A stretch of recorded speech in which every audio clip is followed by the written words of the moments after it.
Kasus pagar laut di Tangerang merembet ke proyek strategis nasional PIK 2. Hari ini, kasus pagar laut dan penetapan PIK 2 sebagai PSN dilaporkan sejumlah tokoh nasional ke KPK dengan tuduhan ada dugaan korupsi hingga memicu kerugian negara. Dengan adanya laporan kepada penegak hukum, siapa dalang yang harus bertanggung jawab dan siapa pula yang bisa diproses secara pidana?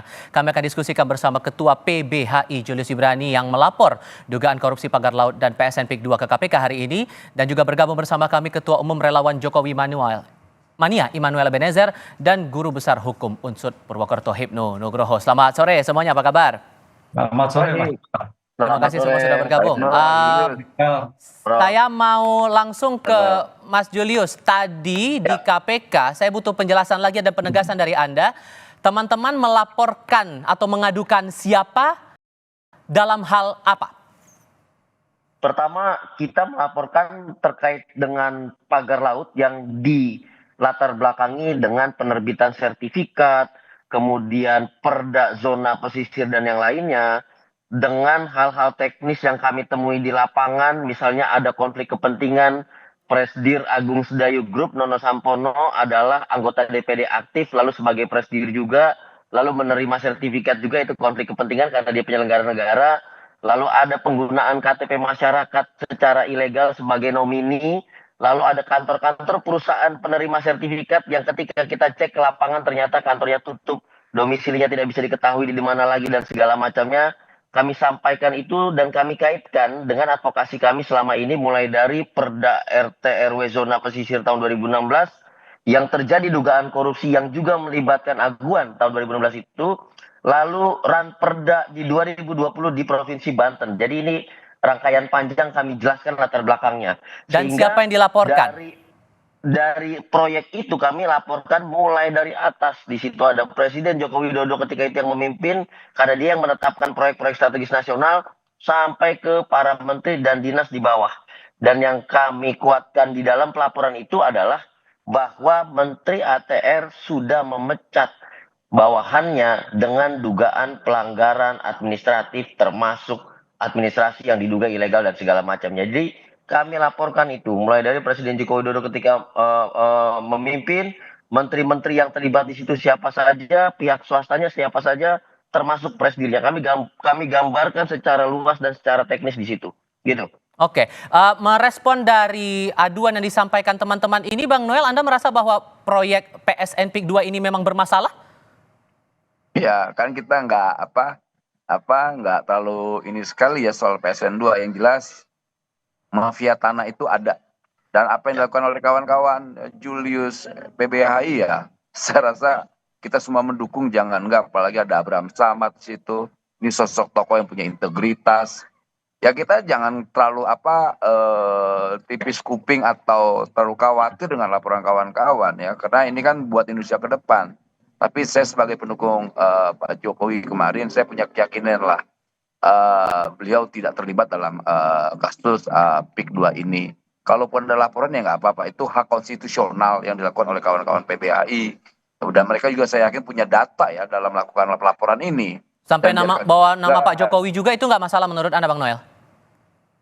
Loh, kan itu hak konstitusi kawan-kawan untuk melaporkan. Dan Pak Jokowi juga punya hak konstitusi untuk juga menyangga. Kan nggak apa-apa, kan ini negara demokrasi, masa kita alergi dengan laporan-laporan begini. Ini bukan eranya Orde Baru, panik apa, langsung bikin apa. Enggak lah, kawan-kawan PBH itu juga orang-orang yang punya integritas lah, kita nggak khawatir. Jangan juga kita terlalu alergi dengan gerakan kawan-kawan PBHI. Karena apa yang dilakukan kawan-kawan PBHI itu sudah pernah kita lakukan dulu gitu loh. Jadi saya tidak terlalu khawatir. Jadi saya sebagai pendukung Pak Jokowi, saya punya keyakinan besar bahwa Pak Jokowi tidak terlibat. Kalaupun dilaporkan nggak apa-apa, kawan-kawan kan punya data. Tapi sekali lagi saya sampaikan, Pak Jokowi tidak terlibat dalam kasus itu. Walaupun dia presiden kemarin, kita tahu kan kabinetnya kabinet yang malingnya banyak banget, itu garong semua isinya, banyak garongnya. Dan sikap saya nggak berubah tuh sampai sekarang. Gitu. Tadi Mas Julius juga sempat menyinggung ada pihak swasta yang terlibat di sini. Siapa pihak yang dimaksud? Dan perannya apa? Yang dari awal kami tegaskan, kemudian belakangan diakui, adalah bagaimana ada PT Agung Sedayu Group di sana, lalu ada nama presdirnya di situ, Nono Sampono di sana, yang dulu pada saat berproses juga itu sebagai anggota DPD, penyelenggara negara yang aktif. Itu kami sebutkan satu-satu. Ada nama Aguan juga yang namanya masuk ke dalam berkas-berkas pada saat reklamasi Jakarta di tahun 2016 dan sempat juga beberapa kali diperiksa. Nah, jadi latar belakang ini sebetulnya sudah dipegang, ada di dalam kamus KPK. Nah, kenapa tadi kami kaitkan sampai pimpinan tertinggi di negara ini, Presiden Jokowi dan segala macam? Karena ini proyek strategis nasional yang pasti Pak Jokowi tahu dalam level apa, bagaimana gradasi perannya segala macam yang bisa menjelaskan ya Pak Jokowi. Betul tadi kalau kata Bang Noel, di bawah mungkin dia nggak bisa kontrol, di bawah main-main macam-macam. Nah, ini yang perlu digali dari Pak Jokowi karena beliau punya helikopter view untuk melihat, termasuk untuk membela diri apakah dirinya terlibat atau enggak. Nah, makanya kita secara holistik tidak ada satu pihak pun yang kami singkirkan ketika dia diberikan kewenangan oleh undang-undang, ketika dia diberikan kewenangan lewat mekanisme administrasi, seluruh nama itu kita setorkan ke dalam meja pengaduan KPK agar diperiksakan, poinnya di situ. Sehingga nggak ada yang terlewat. Jangan juga dibilang oh hanya melaporkan sebagian, hanya ini yang diincar oleh kawan-kawan masyarakat sipil.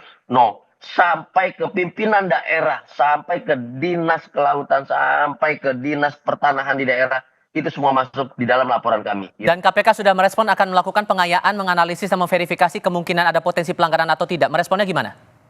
Ya jelas, tadi kami diterima oleh Mas Fitroh. Ini bukan orang baru. Beliau dulu juga penyidik, pernah jadi penuntut juga di sana. Dan beliau juga yang memegang kasus-kasus besar termasuk reklamasi Jakarta. Jadi beliau tahu latar belakangnya di zaman dahulu seperti apa, perkembangannya seperti apa, bahkan status Aguan ketika dulu diperiksa apakah saksi, apakah sudah tersangka. Ya. Beliau juga tahu, ada cekal juga beliau juga tahu. Jadi beliau memonitor ketat dan tadi didampingi oleh Pak Ibnu dan di ujung acara diskusi kami, pengaduan kami diterima oleh Pak Setio yang baru saja rapat. Jadi mereka sudah memonitor itu secara detail. Dan pengaduan kami, dokumen yang kami sampaikan itu memperkaya apa yang telah ditelaah oleh KPK. Gitu. Oke, Pak Hipnu, ini kan dugaan ada pelanggaran, dugaan korupsi dalam sebuah kebijakan yang dibuat. Terlebih Presiden punya kewenangan untuk mengeluarkan perpres penetapan proyek strategis nasional. Mungkinkah terjadi suap untuk penetapan ataupun juga kebijakan ini? Ya, kalau kebijakan mungkin kita lihat ya. Tapi kalau kita lihat sebagai bentuk penertiban pembuatan sertifikat, dokumen itu dimungkinkan. Karena kalau kita lihat kemarin kan pertanyaannya itu kan laut. Walaupun tadi di dalam suatu tagline Kompas ini kan dulu daratan. Nah disitulah nanti kalau bisa diambil saksi ahli tanah. Apakah dulu itu ada laut atau kan tanah, itu kan bisa kelihatan. Oleh karena itu kalau itu memang laut menurut keputusan Mahkamah Konstitusi tidak bisa dilakukan sertifikat, ya itu suatu bagian dari ketentuan yang melanggar hukum. Dengan demikian saya kira dokumen-dokumen yang dibuat oleh pejabat yang berwenang kemarin dibatalkan oleh Pak Menteri itu sebagai bukti awal. Karena dalam konteks ilmu hukum, bukti dokumen, bukti administratif, pelanggaran administratif tidak menghentikan perkara pidana. Dengan demikian, suatu yang gamblang sekali, makanya tadi Mas Julius bisa melihat, karena bicara dokumen, alur ceritanya bagaimana, siapa saja yang bertanda tangan, siapa saja yang merupakan disposisi akan terlihat. Demikian akan dilihat aktornya siapa, yang bertanggung siapa, adakah faktor suap, adakah penyalahgunaan kewenangan yang dilakukan, ketentuan yang melanggar. Ini suatu yang gamblang. Oleh karena itu Mas Tifal, kalau ini tiga-tiganya Polri juga melakukan penyelidikan, kejaksaan juga, KPK. Paling Mas Julius perlu adanya joint investigasi. Nah, karena ini sudah bagian dari ranah masyarakat umum seluruh Indonesia melihat aspek ini, joint investigasi sebagai di antara penegak hukum itu harus dilakukan. Jadi jangan sampai kejaksaan berjalan sendiri, Baris Krim berjalan sendiri, KPK sendiri. Tujuannya satu, untuk membuka kasus kaitannya dengan tagar yang melibatkan adanya SHB yang timbul di dalam perairan. Maka bukti kuat apa sebetulnya yang bisa jadi pegangan bahwa pihak KPK bisa menyelidiki ini lebih lanjut dan memungkinkan bahwa ada potensi pidana di dalam ini? Kita akan bahas lagi di segmen berikutnya. Usai jeda berikut.